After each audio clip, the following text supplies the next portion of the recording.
tips, 10 days. I spoke about humility for my tip 1, and without humility I think we're not able to get to the next tip, which is adaptability.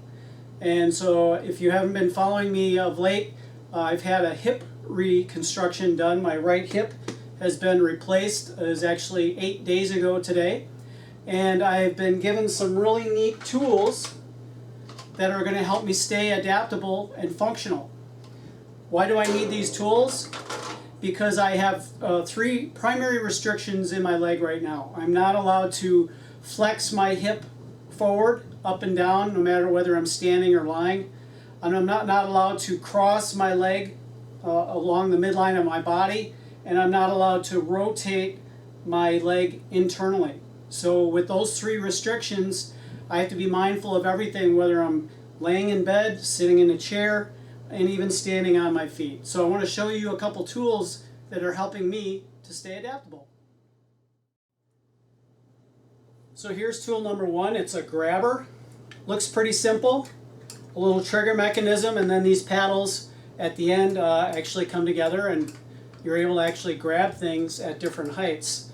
Like I said, I'm not allowed to flex my feet, so if I have a pen and I happen to drop it on the floor, I can use my grabber. And voila, no flexing at the hip, and I'm able to protect myself and get my pen.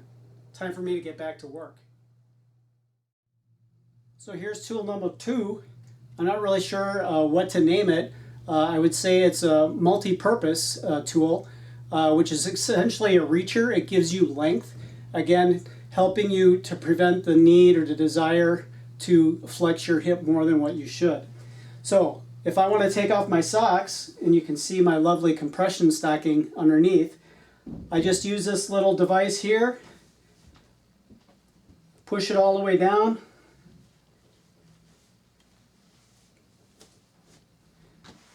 and around my foot. Then I can use my grabber to pick the sock up off the floor. Okay, so how do I put my socks back on? I use this handy dandy device. So you take your sock and you just pull it over the top as far as you can to the end. This part's kind of like fishing. You just kind of toss it out there. You run your foot through the cylinder. Make sure your pants are out of the way. And then you pull it all the way through, and when it's done, it just drops through.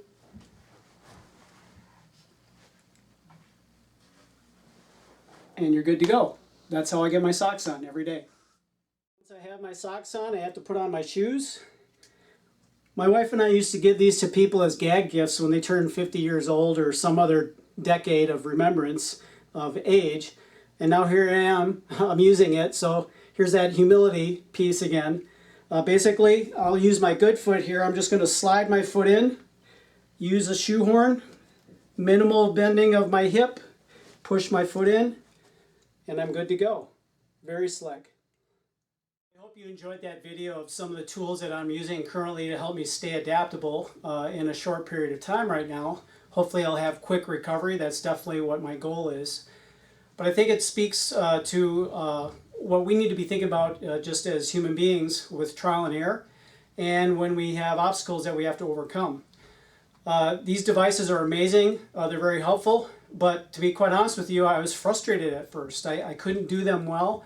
I had to practice a lot to become proficient at them, especially proficient in the way that I wasn't going to put my hip in harm's way in the process of using them the right way. And so there is a process. And so that is what helps us to stay adaptable. If we don't stay adaptable, we become adapted, we become rigid, and we become unable really to branch out, to seek out, to do more, to be more. So strive to be adaptable. That's tip 2 of 10 tips, 10 days.